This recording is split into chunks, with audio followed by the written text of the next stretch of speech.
Je m'appelle Jean-François Courty, je suis secrétaire national de l'Action catholique ouvrière, qui est l'un des mouvements membres du Mouvement mondial des travailleurs chrétiens, cette organisation non gouvernementale, association de fidèles, qui propose un message très important sur le thème de la dignité pour le 1er mai 2024.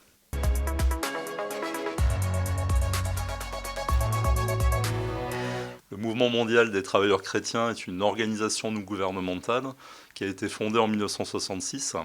Elle regroupe une cinquantaine d'organisations dans une cinquantaine de pays sur 4 continents.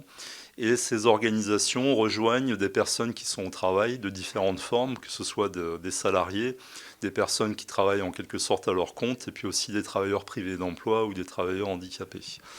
Le MMTC fonde son engagement sur la référence à l'Évangile, et en particulier sur l'option préférentielle pour les pauvres, c'est-à-dire le souci de la dignité des personnes les plus fragiles, les plus faibles, qui souvent sont exposées à des exploitations dans le domaine économique et social, un petit peu partout dans le monde.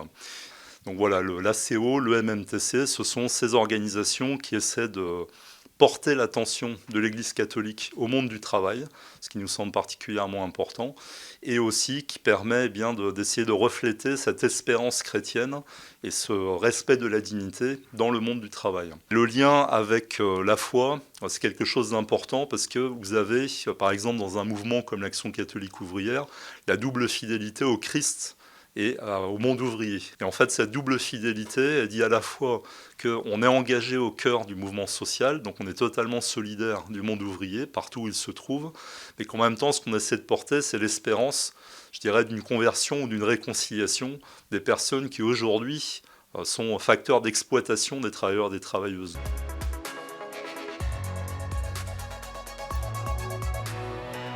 Le 1er mai, le Mouvement mondial des travailleurs chrétiens, chaque année, propose un message international qui est proposé à tour de rôle à une de nos organisations. Donc pour 2024, c'est le MTC du Brésil qui a rédigé ce message.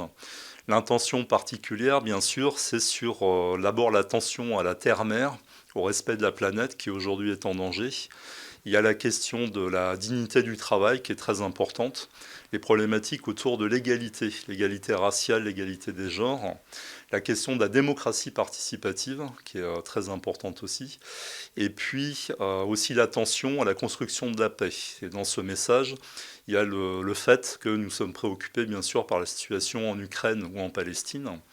Et donc ce message du MMTC insiste beaucoup sur la dimension de la formation, puisque c'est très important de se saisir de cette journée du 1er mai, partout dans le monde et sous toutes ses dimensions, pour essayer de réfléchir à des propositions qui viennent des travailleurs et des travailleuses, pour essayer de construire quelque chose qui fasse reconnaître la dignité des travailleurs et qui empêche notamment l'exploitation. On insiste beaucoup sur la question de la répartition des richesses, de la redistribution, et notamment de la taxation des plus riches, puisqu'aujourd'hui, il y a réellement un gros problème de pauvreté des travailleurs et des travailleuses.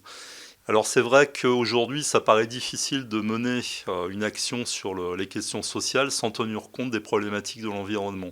C'est quelque chose qui est porté très fortement, notamment par tous nos camarades d'Amérique latine, d'Afrique, un petit peu également d'Asie, mais c'est quelque chose qui se développe également en Europe.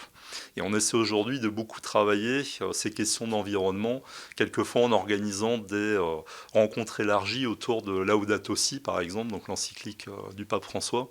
De la part des jeunes générations en particulier, il y a une attention de plus en plus forte à ces problématiques de l'environnement, ce qui ne veut pas dire pour autant que nous relâchons l'attention à l'engagement dans le monde du travail, et en particulier à l'engagement syndical. Ça nous paraît très important que là où c'est possible, les travailleurs et les travailleuses chrétiens soient présents dans des syndicats, dans des mandats d'élus, et éventuellement participent à des mouvements de grève ou de manifestation lorsque la dignité est en cause.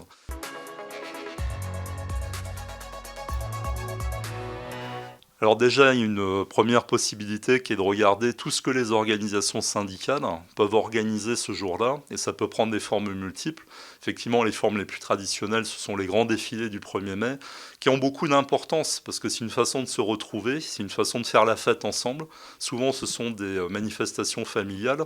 C'est aussi le muguet, il y a la tradition du muguet qui est importante, qui est un peu un signe de ce bonheur du 1er mai.